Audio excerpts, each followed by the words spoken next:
বন্ধুরা তোমরা প্রথমে বলে কেউ স্কিপ করো না, ফুল টাইম ওয়াচ করো। তাহলে বন্ধু তোমরা সবাই কেমন আছো? আই হোপ তোমরা সবাই ভালো আছো, আমি তো ভালো আছি। আরেকটা আছে আর কি, আমার মেয়ের একটা নাচের অনুষ্ঠানের প্রোগ্রাম ছিল, অ্যানুয়াল ফাংশান ছিল, তো সেখানে গেছিলাম, তো সেজে গুজে গেছিলাম।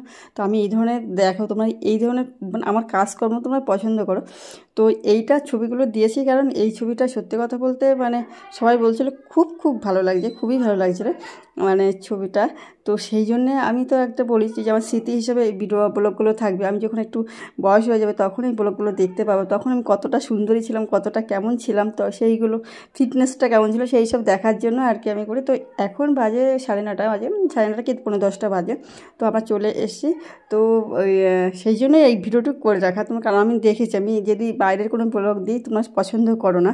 তো এইটা হচ্ছে আমার মানে একটা বেশ সবাই বলছে সুন্দর সুন্দর লাগছে, আমি নায়িকাও ফেল হয়ে গেছে নাকি, এতটা ভালো লাগছে আমাকে দেখতে। তো তার জন্যে আর কি আমি আর কি এইটুকুনি দিয়ে দিলাম। তো ওই জন্য কেউ স্কিপ করো না, ফুল টাইম ওয়াচ করো। তো এইটাই বলছিলাম। তো মানে কি খুব খুব সময় আর দেখো, আমি কিন্তু একদমই সাজিনি, কিন্তু শাড়িটাই পরেছি। তো শাড়িটা পরেছি, না কানে চেঞ্জ করেছি, না গলায় পরেছি, লিপস্টিক আইলাইনার আর একটা টিপ পরেছি আর শাড়ি পরেছি, যে খুব মানে কিছু মানে হেভি কিছু সাজিনি। তাও আমার কী বলো থাকে, লোক দু একদিন হয় না একটু বেশ অন্যরকম লাগে দেখতে, সেই একটা অন্য সবার চোখে ওইটাই ভালো লেগে গেছে, ওইটা হচ্ছে ব্যাপার। তো নাও এবার ওই জন্যই বলছি যে কেউ স্কিপ করো না, ফুল টাইমে পরে আমার কাজ তো অবশ্যই থাকবে আর নিজেকেও একটা ভালো লাগার ব্যাপার থাকবে। তো আজকে সত্যি কথা আমাকে একটু অন্যরকম লাগছিলো বলে তো আমিও ভাবলাম না এই পোর্শনটা এখন তো রেখে দিই। আমি অনেক ভিডিও আছে আমি এরকম দেওয়ার পরে ছেড়েও দিয়েছি, মানে কেটে মানে ডিলিট করে দিয়েছি, দেখি কেউ ভিউজ দেখেইনি, ওই জন্যই বললাম তোমরা কেউ স্কিপ করো না, আমার পরে কাজ রয়েছে। আর এইটুকুনি তো প্রতিটা মানুষের একটা ব্যাপার থাকে যে আমি সত্যি কথা বলছি, ব্লগে আদৌ কী হবে জানি না, ইউটিউবে কাজ করছি কী হবে আদৌ, মনিটাইজেশন তো এখনও পাইনি। তো এই জন্য বলছি মানে দেখো মানে ওয়াচ টাইমটাই পূর্ণ হচ্ছে না, তো এই জন্যই ভাবছি কি অন্তত আমি এই ব্লগগুলো করি যে আমি ইন ফিউচারে আমি কেমন ছিলাম, কেমন কী ছিলাম, আমি কেমন ছিলাম সেটা আর কি, যাতে আমি মানে এগুলো তো কোনোদিন ডিলিট হবে না আমি যদি না করি, তো সেইটা আমি দেখতে পাবো, সেই জন্য আর কি করলাম। আর এখন বাজে রাত, এই যে আমি কাজ শুরু করে দিয়েছি, রাত আছে গিয়ে 10, 10:30। দেখো মশারিটা সে টানানো, মশারির ভিতর থেকে ভিডিওটা করছে, ওর বড়বাবু করে দিচ্ছে।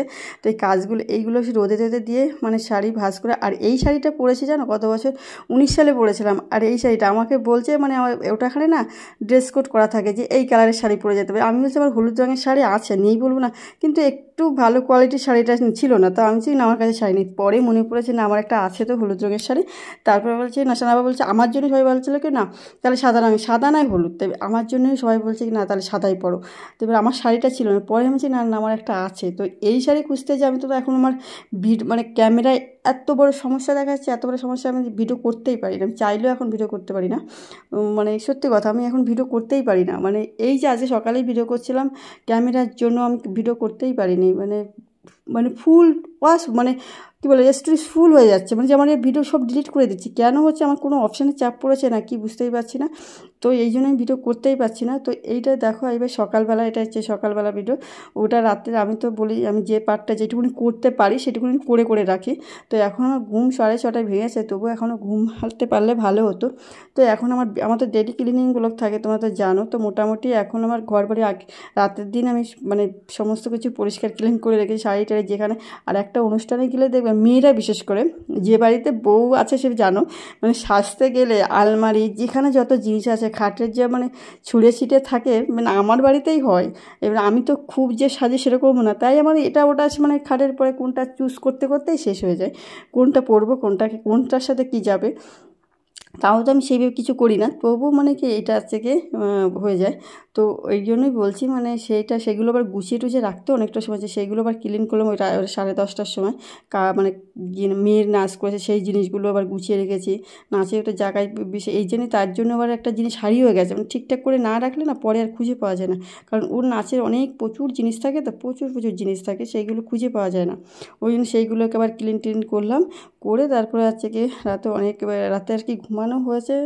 তো ওইগুলো কাজ কমপ্লিট করেই ঘুমিয়েছে। আর কালকে হচ্ছে কি সারাদিনই একটু রেস্ট পাইনি, সারাদিনেও রেস্ট পাইনি। এটা হচ্ছে কি কি বলবো, সারাদিন বলছি মানে প্রথম গেছে আমার ডিউটি ছিল, তারপর আমি একটু অফিসে গেছিলাম, মানে সেখান থেকে ফিরতে ফিরতে এসে অনেক রাত হয়ে গেছে। আর মানে আমি তো প্রতিদিন এসে পড়তে দুপুরবেলার দিকে এখন ঘুমাই, সেই সব ঘুমানোর জন্য সময় পাইনি, তো এই জন্য আরও বেশি টায়ার্ড। এখন আরও 6:30 বেজেছে, আজকে আবার বৃহস্পতিবার, তো বৃহস্পতিবার তো আরও বেশি আমার বিশেষ করে পুজো দিতে 1 থেকে 1.5 ঘন্টার নিচে আমি যত তাড়াতাড়ি করি, 1 ঘন্টার নিচে তো হবেই না।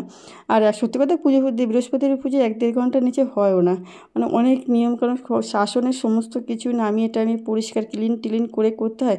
তো আমার তো হয়ে গেছে পুজো, তারপরে ভাবছি এখন অনেকটা সময় রয়েছে, তাহলে ভিডিওটা করে আর এডিট করে রেখে যায়, কারণ বিকালের দিকে একটু মানে টায়ার্ড হয়ে যায়, তো সন্ধ্যা দেওয়ার পরে করেই মানে এনার্জি থাকে না করতে, ভিডিও করার সত্যি একটা এনার্জি থাকে। তারপরে মোবাইলের এই অবস্থা, মোবাইল করতে মানে হয়ই না, ভিডিও করতেই পারি না। আমি যে কথা ভয়েস দেওয়ার পরে যে ডাউনলোড করে রাখবো, মানে সেভ করে রাখবো, সেই অপশান এরপর হবে কিনা আমি যা বলতে পারছি না, এরকম একটা অবস্থা। মানে আগের যে ফোনটার যে সমস্যা ছিল, সেই সমস্যাটা এখানে হয়ে গেছে।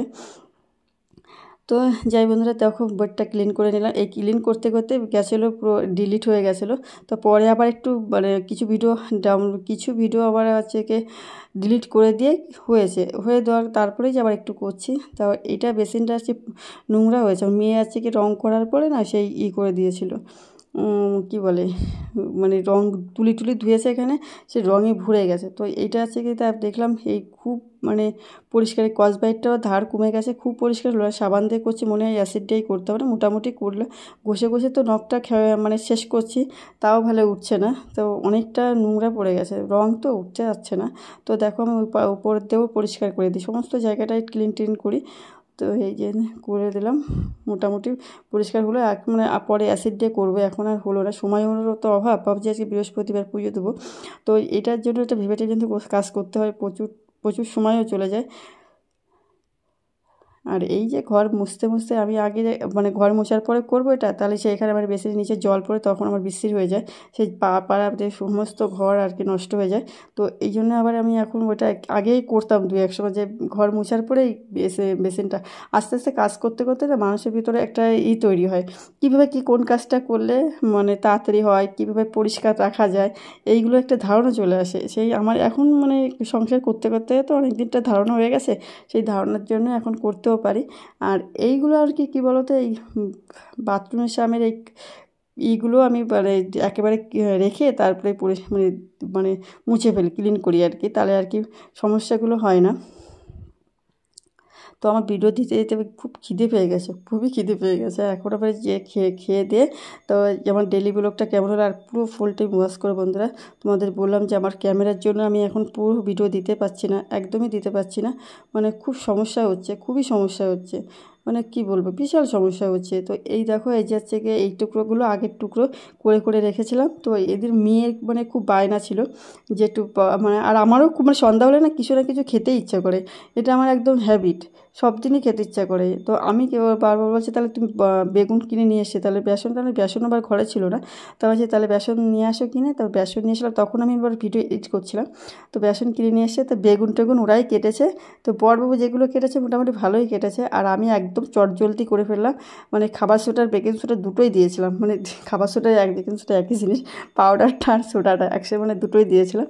তো এইটা আছে গিয়ে তাই ওই জন্য তাড়াতাড়ি করার সঙ্গে বেশ ফুলে কোলবালিশের মতন হয়ে গেছে, বেশ সুন্দরই হয়েছে। আর এই বেগুনটা মেয়ে কেটেছে, তো এত মোটা কেটেছে, তো ওকে আবার এই এত মোটা কাটলে বেগুনি ভালো লাগে না খেতে, সিদ্ধ হয় না তো ভিতরে, তো ওই জন্য আমি এটা চেষ্টা করলাম। তো ভাবছি বটি দিয়েই করতে, মানুষ বটি দিয়ে কাটার অভ্যাস না, আমি চাকুতে করতে, যার যেটা অভ্যাস সেটা করে। তো আমার এই যে এখন ফুলে বেশ সুন্দর হয়েছে, মানে আর একদম টাটকা বেগুন, আর টেলগুলো একদম সুন্দর। আর আমার মেয়ে তো মানে নিয়ে যাওয়ার জন্য বসে রয়েছে, তা বাড়িতে এরকম বেগুনি কে তৈরি করো। তো আর পরের দিনে করেছিলাম ঘুগনি, মানে খাসির চর্বি দিয়ে ঘুগনি করেছিলাম, বললাম অনেক কিছু এখন ভিডিও করতে পারি না, তা মেয়েকে পেপার আনতে বলেছি, সে পেপার আনবে তারপরে রাখবো। তো এদিকে আমি শুধু বসে থাকবো কেন, দিয়ে দিচ্ছি। মানে ওটাও ভিডিওটা বললাম না, অনেক কিছু করতে পারি না, তো ওই মানে ওই ঘুগনিটা এত টেস্টি হয়েছিল বন্ধুরা, খুব টেস্টি হয়েছিল, মানে খুবই টেস্টি হয়েছিল, চর্বি দিয়ে বুঝতে পারছো তো। আর আমি একটু ওই ধরনের জিনিস খেতেও ভালোবাসি, বেশ ভালোবাসি, মানে খুবই টেস্টি হয়েছিল। সেই ভিডিও তোমাদের দেখাতে পারলাম না, তা বেগুনিগুলো তোমরা দেখো। আর চটজলদি এর মধ্যে খালি দিয়েছি কাঁচা লঙ্কা কুচি আর আদা কুচি, পেঁয়াজ রসুন মানে ওরাই কেটেছিল। ভাবছিলাম ফুলুরি করবো, তো কিন্তু ফুলুরি করতে গেলে আবার মানে বেগুনি সবথেকে চটজলদি হয়। যত পকোড়া মকোড়া মানে চপটপ আছে তার মধ্যে বেগুনি সবথেকে ক্লিন হয়। আর আমার তো দেখো লোভ মানে মানে বিশেষ করে যে কোনো খাবার তার মধ্যে যদি মানে তেলে ভাজা কিছু থাকে তা দেখলে আমি মানে লোভ সামলাতেই পারি না। না আমি কি করব, তারপরে আমি আগে খেয়ে নিই, তারপরে ওরাও খাচ্ছে আমিও খাচ্ছি। তো এত টেস্টি হয়েছে কী বলবো, খুব সুন্দর লাগছে খেতে।